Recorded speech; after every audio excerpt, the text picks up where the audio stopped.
আগুনের গ্রাসে চাঁচল মার্কেট, দেখছেন সেই ছবি।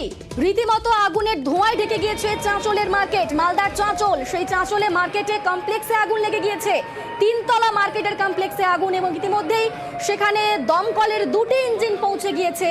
তবে অগ্নিকাণ্ডে ব্যাপক চাঞ্চল্য ছড়িয়েছে গোটা এলাকায়, কারণ সেই মার্কেটে বিপুল পরিমাণ ক্ষয়ক্ষতির আশঙ্কা করা হচ্ছে। যেহেতু বড় মার্কেট চাঁচলের, সেখানে হঠাৎ করে আগুন লেগে গিয়েছে এবং তিনতলা মার্কেটের কমপ্লেক্সে আগুন।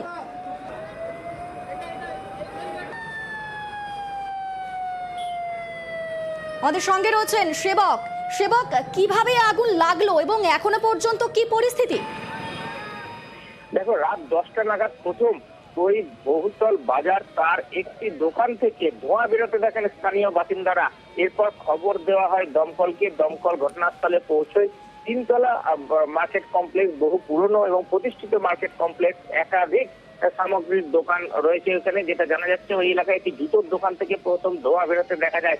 এবার দমকলের কর্মীরা বারবার প্রশাসন যোগাযোগ করেও বেশ কিছু সময় ধরে ওই জুতোর দোকানের যে মালিক তাকে পাওয়া যায়নি। সেই সময় শাটার স্বাভাবিকভাবে রাত 10টা বেজে যাওয়ায় বন্ধ ছিল মার্কেট কমপ্লেক্স, সমস্ত দোকানই। এর ফলে দোকান খুলে আগুনের উৎসে পৌঁছতে গিয়ে সমস্যায় পড়েন দমকলের কর্মীরা। কিছুক্ষণ আগে এই দোকান খোলা সম্ভব হয়েছে। এখন দমকল বাহিনী কাজ করছে। তবে মূলত চেষ্টা করা হচ্ছে যাতে দোকান কোনো অবস্থাতেই আগুন আশেপাশের দোকানে ছড়িয়ে না পড়ে, কারণ এখানে প্রচুর দাহ্য পদার্থের দোকান রয়েছে, প্রচুর জামা কাপড়ের দোকান রয়েছে। ফলে একটা দোকানের সঙ্গে অন্য দোকানের সেই অর্থে কিন্তু গ্যাপ নেই। ফলে আগুন যাতে না ছড়াতে পারে, এখন সেটাই প্রশাসনের কাছে, দমকলের কাছে মূল চ্যালেঞ্জ। ইতিমধ্যে চাঁচল থানার পুলিশ ঘটনাস্থলে পৌঁছেছে, আর প্রচুর মানুষ তারা কিন্তু ভিড় করেছেন, কারণ প্রতিষ্ঠিত বাজার চাঁচলের, মহকুমা শহর চাঁচল, সেখানে এই রাতে অগ্নিকাণ্ডের ঘটনায় স্বাভাবিকভাবে চাঞ্চল্য ছড়িয়েছে। আনন্দিতা। সেবক, এই যে এই মার্কেটে আগুন লাগলো, সেখানে ক্ষয়ক্ষতির পরিমাণ এখনো পর্যন্ত কিরকম আন্দাজ করতে পারছো?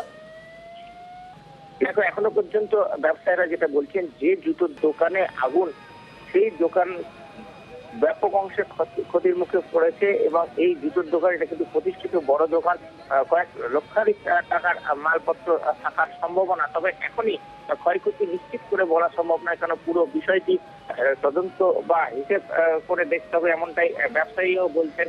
ফলে আপাতত দমকল যেটা চেষ্টা চালাচ্ছে যাতে ক্ষয়ক্ষতি না বাড়ে, আশেপাশের দোকানে আগুন ছড়িয়ে না পড়ে, কারণ আশেপাশের দোকানে আগুন ছড়িয়ে পড়লে সেক্ষেত্রে কিন্তু ক্ষয়ক্ষতির পরিমাণ কয়েক গুণ হতে পারে।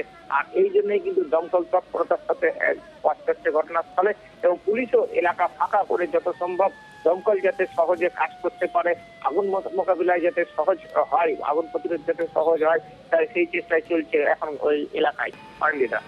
বেশ।